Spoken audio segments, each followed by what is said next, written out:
virtuosa quem achará? O seu valor excede o de finas joias. O coração do seu marido confia nela. Bom dia, queridas ouvintes do programa Mães Amorosas. Mais um dia de provérbios, palavras de sabedoria. O provérbio de hoje diz assim: compra a verdade e não há vendas. Compra a sabedoria, a instrução e o entendimento. Provérbios, capítulo 23, versículo 23. Temos como título hoje, Dar valor à verdade. Esse texto é da autoria do irmão Pedro Dong, do livro Dias Mais Sábios, esse aqui. Então vamos desfrutar e entender melhor o provérbio. Comprar significa pagar um preço pelo produto ou serviço que você dá valor. A verdade é algo que o homem não tem, só Deus é a verdade de todas as coisas positivas do universo e Cristo é o caminho, a verdade e a vida. Ninguém chega a Deus senão por Ele. João 14,6. O contrário da verdade é a vaidade, falsidade e mentira. A Bíblia nos ensina que sem Deus o homem anda na verdade dos seus próprios pensamentos. Efésios 4,17. E vive em meio a mentiras, iras, furtos, palavras torpes e amargura. Agora, porém, cremos no Senhor Jesus e recebemos a vida santa de Deus.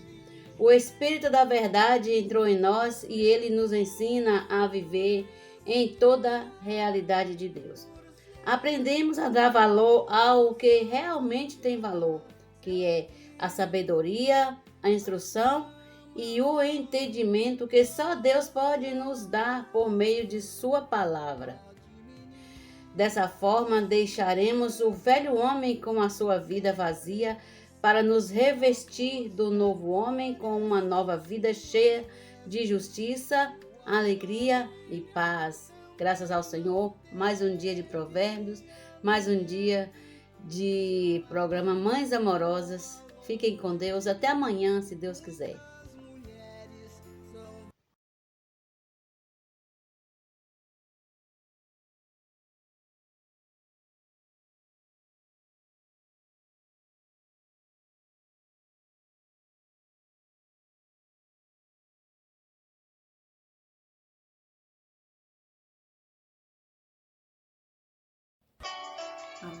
Alimento diário.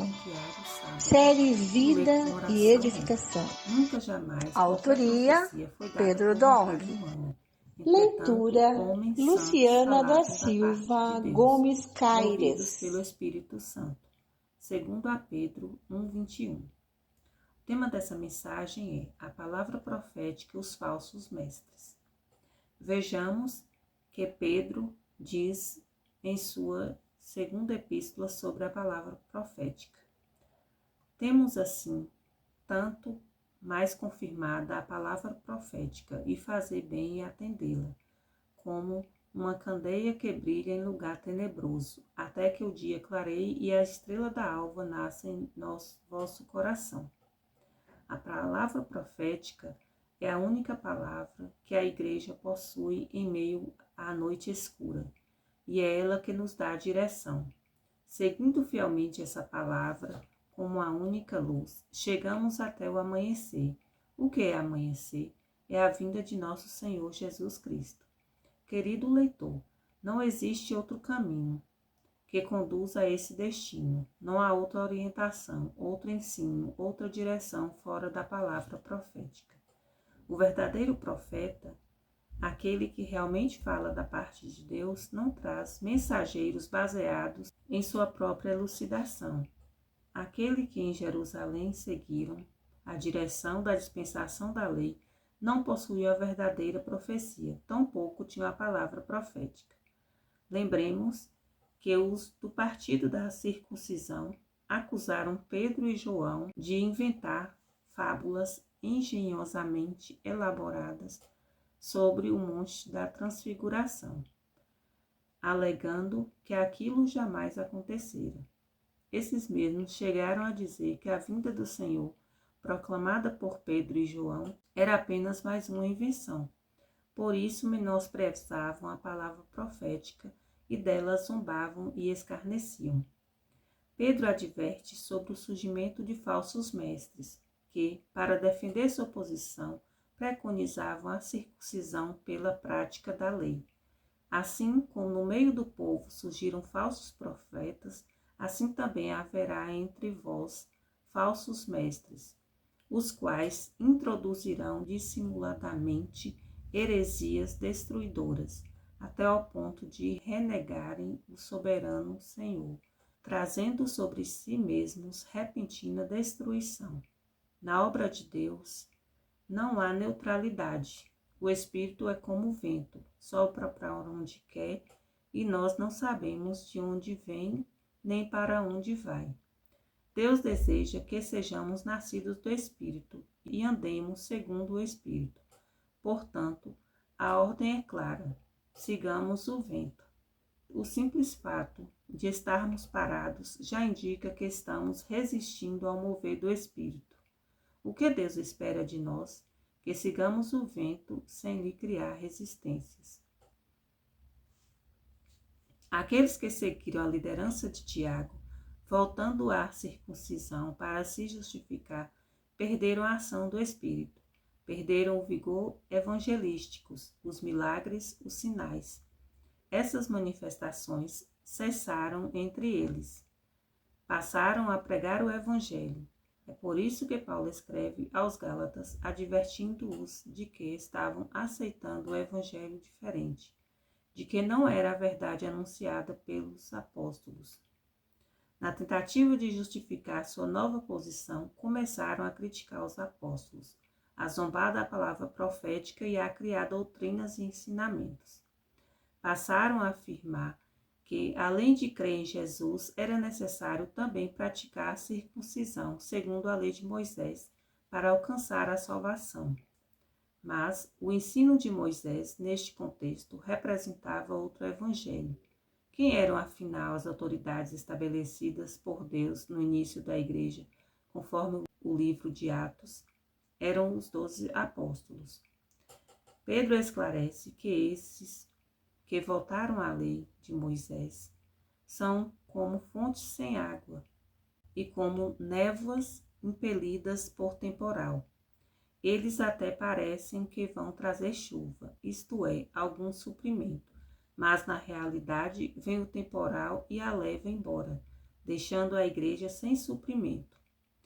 Pois melhor lhes fora que nunca tivessem conhecido o caminho da justiça, do que, após conhecê-lo, volveram para trás, apartando-se do santo mandamento que lhes fora dado.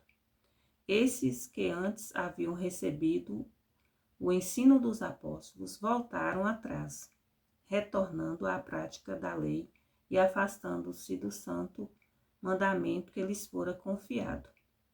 Esse santo mandamento é, sem dúvida, a palavra profética. Jesus é o Senhor. Amém, criançada? Vamos fazer a imersão no sábado?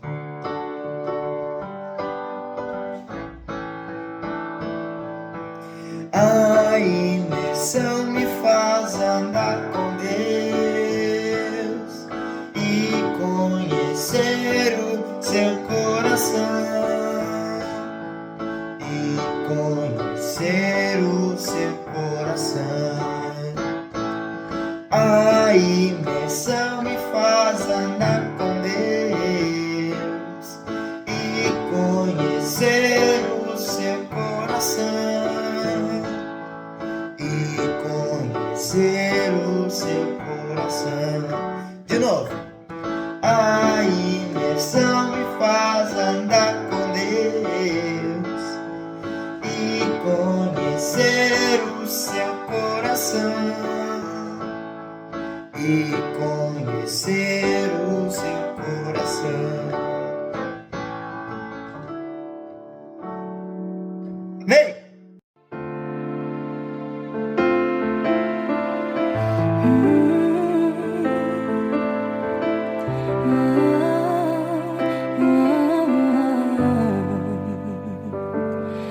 Tua sã palavra chove sobre mim e meu coração se abre para ti.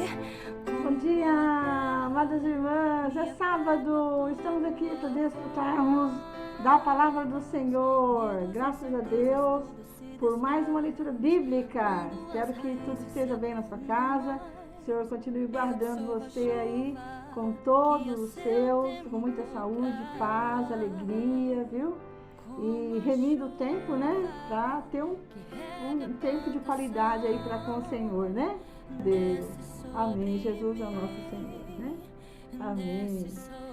Senhor, nós te agradecemos por esse tempo que estamos aqui para desfrutarmos da tua palavra, que o Senhor possa vir com a sua mão poderosa trazer para nós força, energia, segurança, refúgio.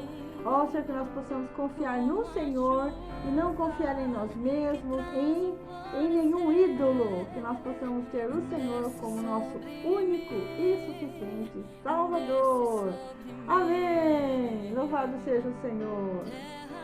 Amém! Hoje nós vamos ler os capítulos 33 a 36, né? Ontem nós vimos o Senhor julgando aí o povo de Israel porque eles não confiaram no Senhor, né? Pediram ajuda aí para os egípcios e confiando nos seus cavalos, nos seus cavaleiros, porque eram muito fortes, né? Nas suas carruagens e na força, né, do exército do Egito. O Senhor não permitiu que o Egito o ajudasse. Eles se viram em grande dificuldade, o exército numeroso da Assíria, né? E hoje o Senhor vem falar aos nossos corações, trazendo livramento para Jerusalém, né? Depois da aflição, o Senhor vem mostrando: eu sou o Deus de vocês, confiem em mim, né? Vamos ler então, capítulo 33, versículo 1. A aflição e o livramento de Jerusalém. Ai de você, destruidor, que nunca foi destruído. Ai de você, traidor, que nunca foi traído. Quando você acabar de destruir, será destruído. Quando acabar de trair, será traído. Estou mostrando aí que o que você semeia, você vai colher, não é verdade? Versículo 2, Senhor, tem misericórdia de nós. Olha o povo orando ao Senhor, né? Em ti temos esperado, sê tu o nosso braço, manhã após manhã, e a nossa salvação no tempo da angústia. Ao ruído do tumulto os povos fogem. Quando tu te ergues, as nações se dispersam. Então o despojo que vocês ajuntaram será recolhido, como se devorado por uma nuvem de gafanhotos. Como os gafanhotos saltam, assim os homens saltarão sobre ele. O Senhor é sublime, pois habita nas alturas. Encheu Sião de retidão e de justiça. Ó Sião, no seu tempo haverá estabilidade e abundância de salvação, sabedoria e conhecimento. O temor do Senhor será o seu tesouro. Eis que os heróis pranteiam nas ruas e os mensageiros de paz estão chorando amargamente.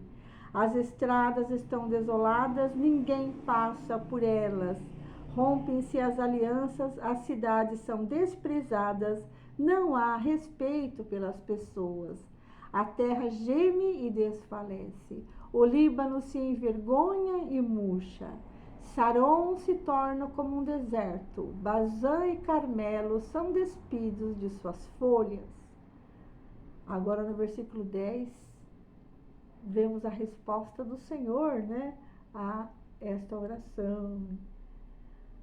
Versículo 10. Agora me levantarei, diz o Senhor. Agora me erguerei, agora serei exaltado. Vocês conceberam palha e darão à luz restolho. O sopro que sai da boca de vocês é um fogo que os há de devorar. Os povos serão queimados como se queima a cal. Como espinhos cortados serão jogados no fogo. Vocês que estão longe, escutem o que eu fiz, e vocês que estão perto, reconheçam o meu poder. Em Sião, os pecadores estão atemorizados. O tremor se apodera dos ímpios. Eles perguntam: quem de nós habitará com o fogo devorador? Quem de nós habitará com chamas eternas? Aquele que anda em justiça e fala o que é reto, que despreza o ganho de opressão, que com um gesto de mãos recusa aceitar suborno, que tapa os ouvidos para não ouvir falar de homicídios e fecha os olhos para não ver o mal. Esses habitarão nas alturas. As fortalezas das rochas serão o seu alto refúgio, e o seu pão lhe será dado, e água nunca lhe faltará. Então, nós vemos aqui os pecadores temendo o Senhor, né? Mas os que confiam no Senhor sendo abençoados. Amém? Os olhos de vocês verão o rei na sua formosura, verão a terra que se estende até longe. O seu coração se lembrará dos terrores, dizendo: onde está o escrivão? Onde está aquele que recolheu o tributo? E onde está aquele que contou as torres?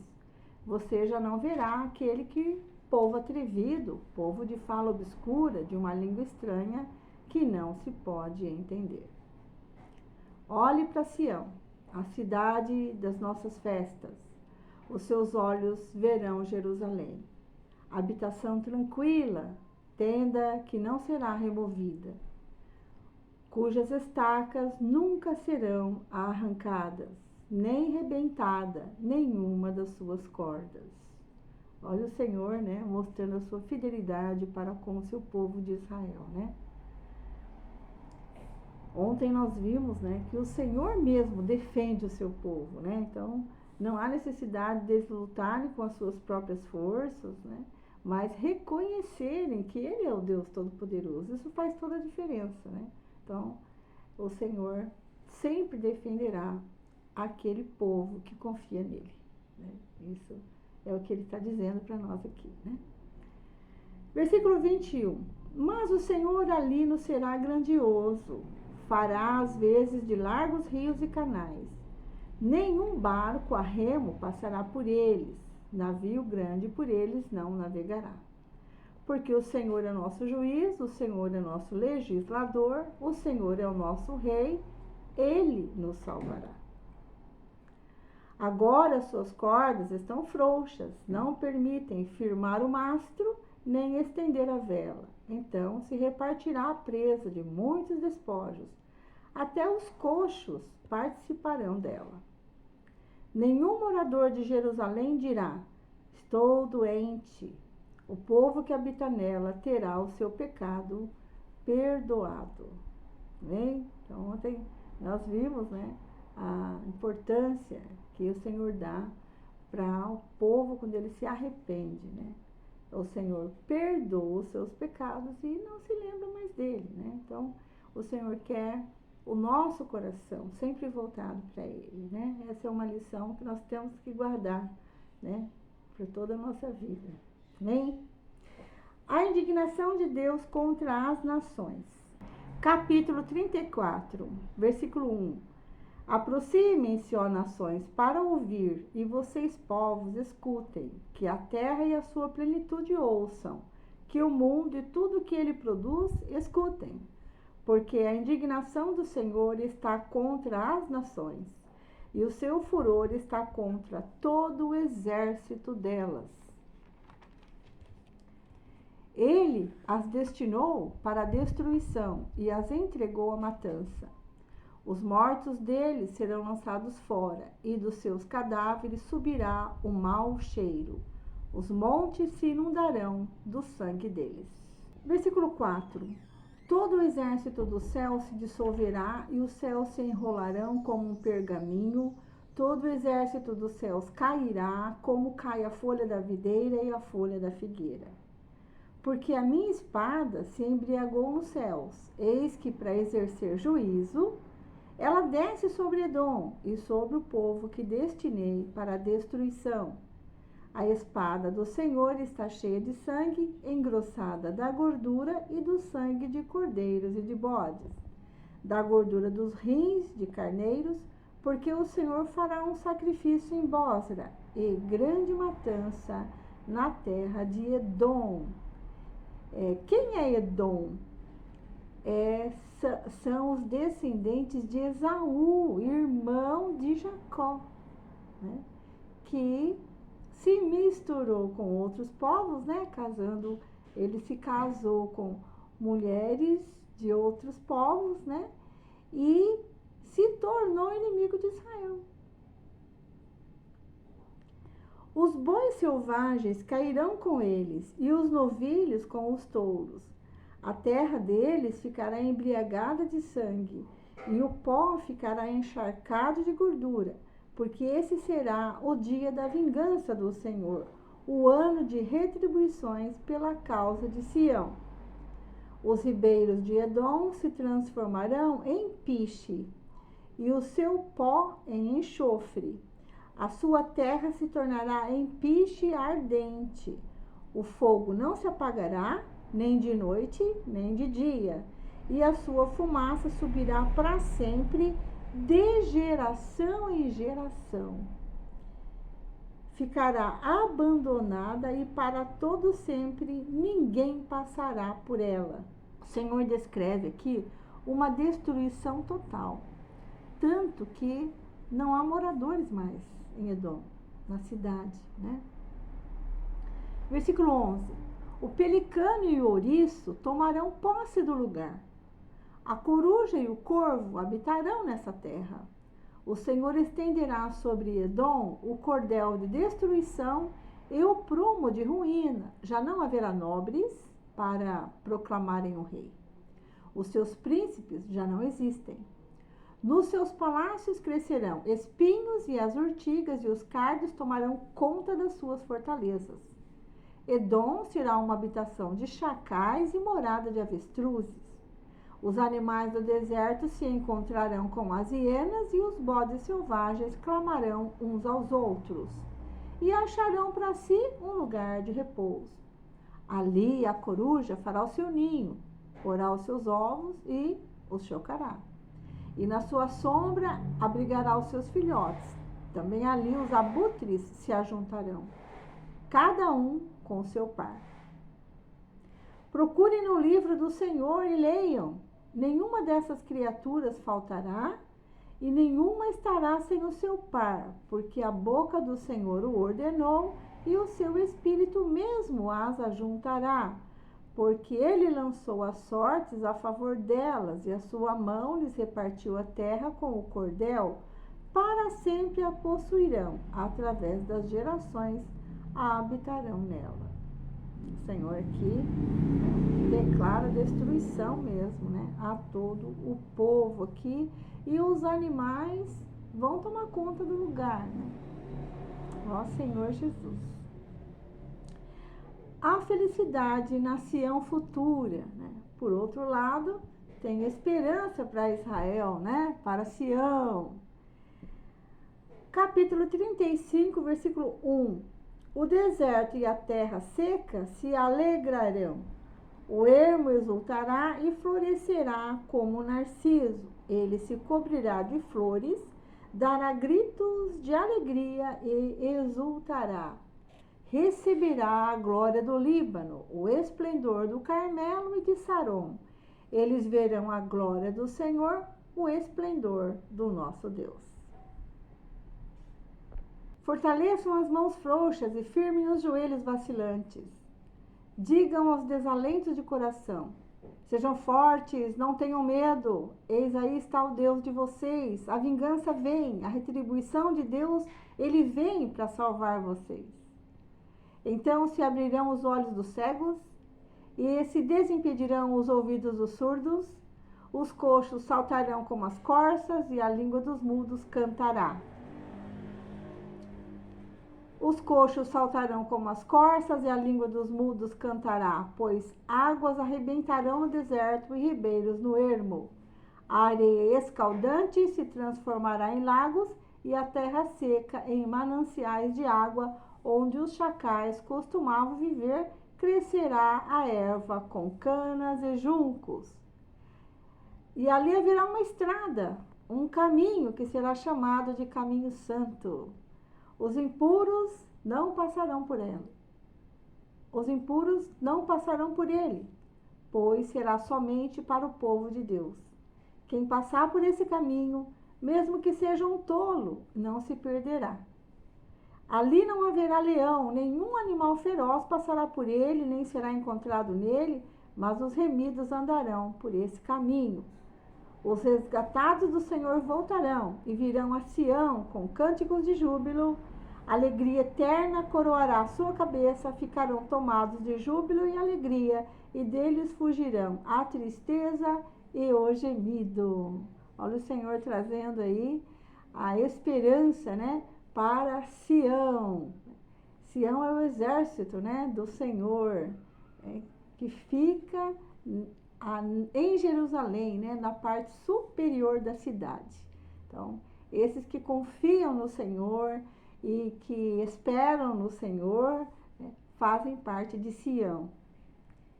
E o Senhor promete uma felicidade futura para Sião. Amém? Senaqueribe invade Judá, capítulo 36. Agora nós vamos ver algo difícil Agora nós vamos ver Senaqueribe invadindo Judá. Capítulo 36, versículo 1. No 14º ano do reinado de Ezequias, Senaqueribe, rei da Assíria, atacou todas as cidades fortificadas de Judá e as conquistou.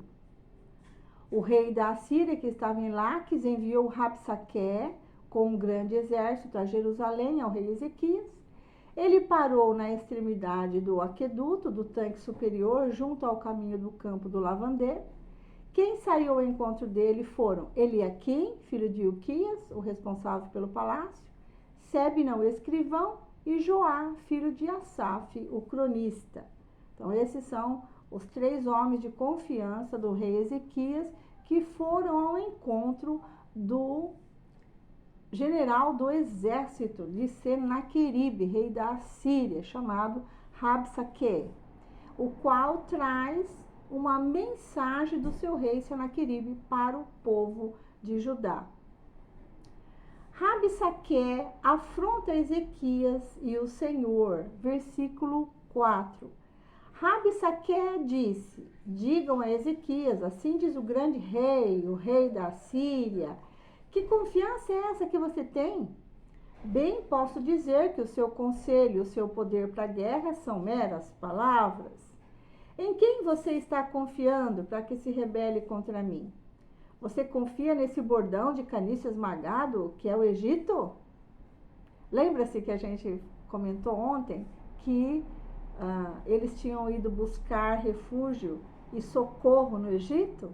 Porque o rei da Síria iria lutar contra eles. Então, ao invés de eles buscarem o Senhor, eles foram buscar ajuda no Egito. Então, o rei Senaqueribe manda esse recado para eles: vocês estão confiando no Egito?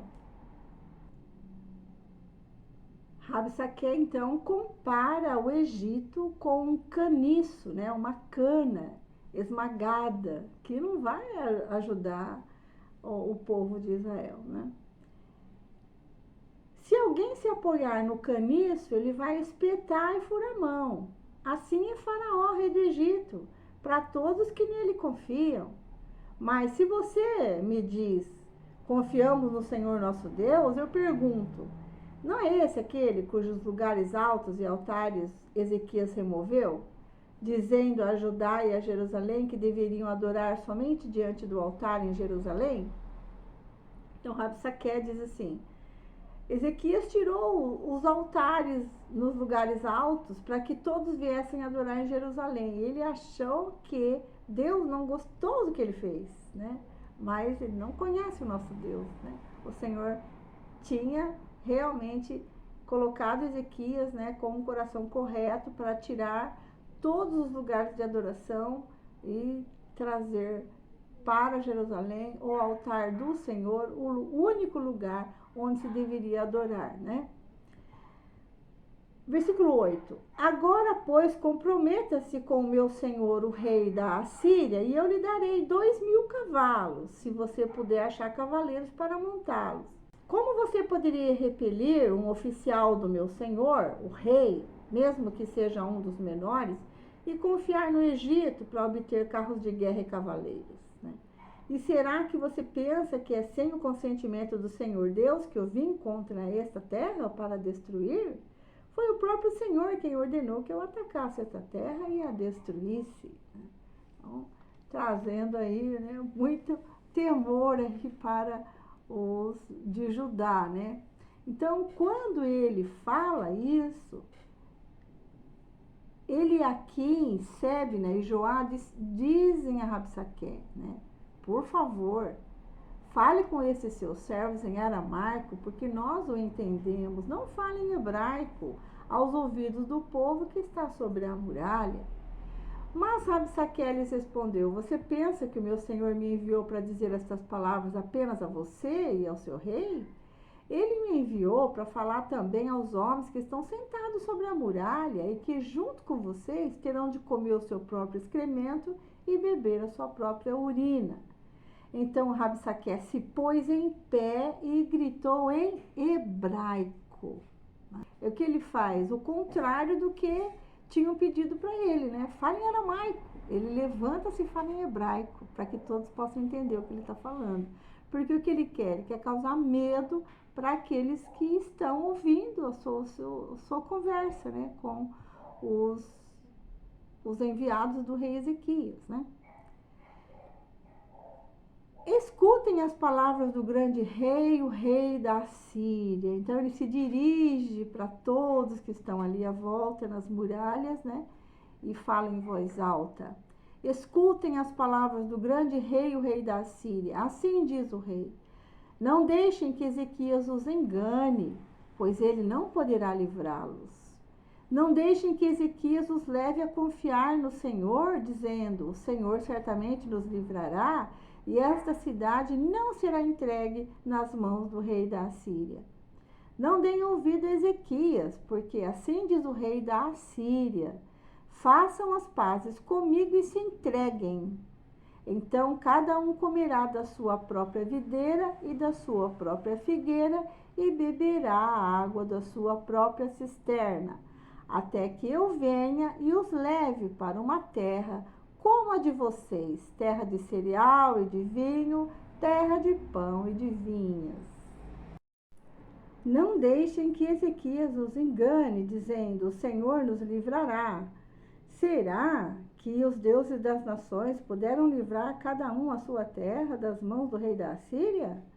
Onde estão os deuses de Amate e de Arpade? Onde estão os deuses de Sepharvaim? Será que eles livraram Samaria das minhas mãos? De todos os deuses desses países, quais foram os que livraram sua terra das minhas mãos? Então, como o Senhor poderá livrar Jerusalém das minhas mãos? Vocês perceberam? O que ele está fazendo aqui? Está comparando Deus Todo-Poderoso com os deuses das nações, ou seja, os ídolos, né, de outras nações. Versículo 21. Eles, porém, ficaram calados e não lhes responderam palavra, porque assim lhes havia ordenado o rei: não lhe respondam. Então Eliaquim, filho de Ilquias, o responsável pelo palácio, e Sebna, o escrivão, e Joá, filho de Asaf, o cronista, voltaram para junto do rei Ezequias com as suas roupas rasgadas e lhe contaram o que Rabsaque tinha dito. Então, o que nós vemos aqui, algo bastante interessante e positivo, né, é que esses homens da confiança do rei Ezequias voltaram arrependidos, né, com as roupas rasgadas. Isso significa que houve arrependimento por parte deles, né, e contaram exatamente o que Rabsaque tinha dito. Amanhã nós vamos ver qual vai ser a reação de Ezequias, né, ao ver o relato de Eliaquim, Sebna e Joá. Não percam o próximo capítulo, eu aguardo vocês. Fiquem agora com a irmã Lene, que traz a continuação da leitura bíblica de hoje. Até amanhã, se Deus quiser, eu aguardo vocês. Bom dia, irmã Vera, bom dia, irmãs. ouvintes do programa Mães Amorosas. Continuando com a leitura bíblica, hoje vamos ler Salmos capítulo 64, Provérbios capítulo 23, versículo 23 e a carta de Paulo aos Gálatas, capítulo 6, versículos do 1 ao 10. Vamos iniciar a leitura lendo os Salmos, que fala de pedido de proteção contra inimigos. É um salmo de Davi. Versículo 1. Ouve, ó Deus, a minha voz na minha queixa. Preserva a minha vida do terror do inimigo. Esconde-me na conspiração dos malfeitores e do tumulto dos que praticam a iniquidade. Eles afiam a língua como espada e apontam quais flechas palavras amargas para as escondidas atingirem o íntegro. Contra ele disparam repentinamente e não temem. Temam no mau propósito, falam em secretamente armas ciladas e dizem: quem nos verá? Planejam iniquidades e dizem: o plano que fizemos é perfeito.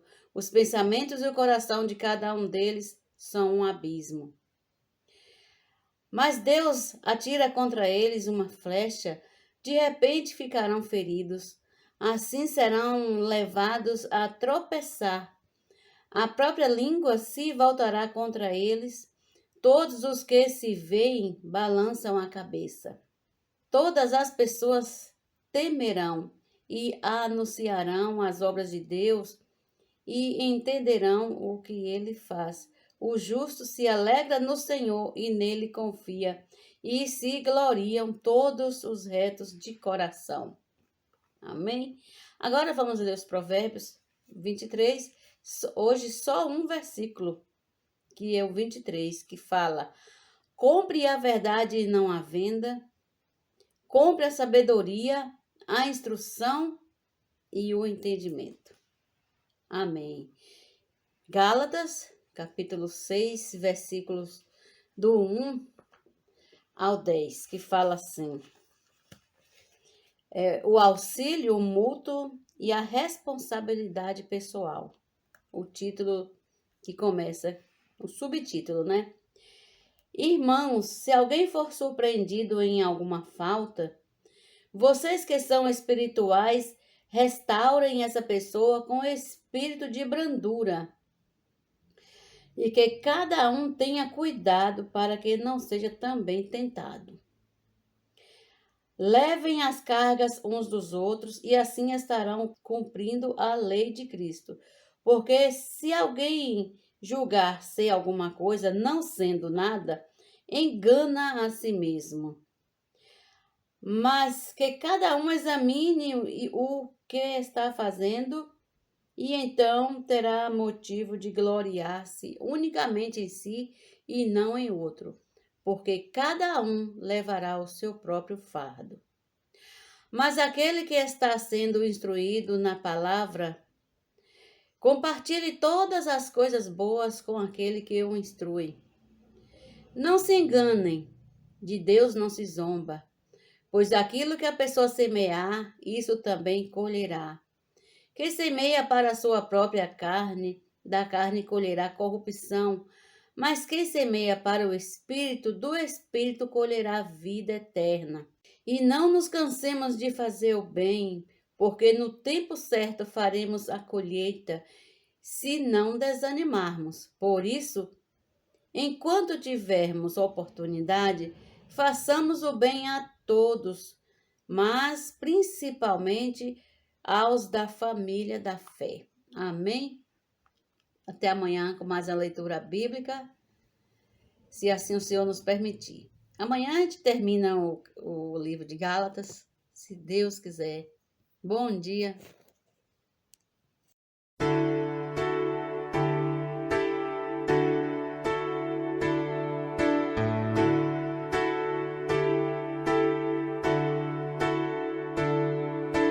Bendito o homem que confia no Senhor e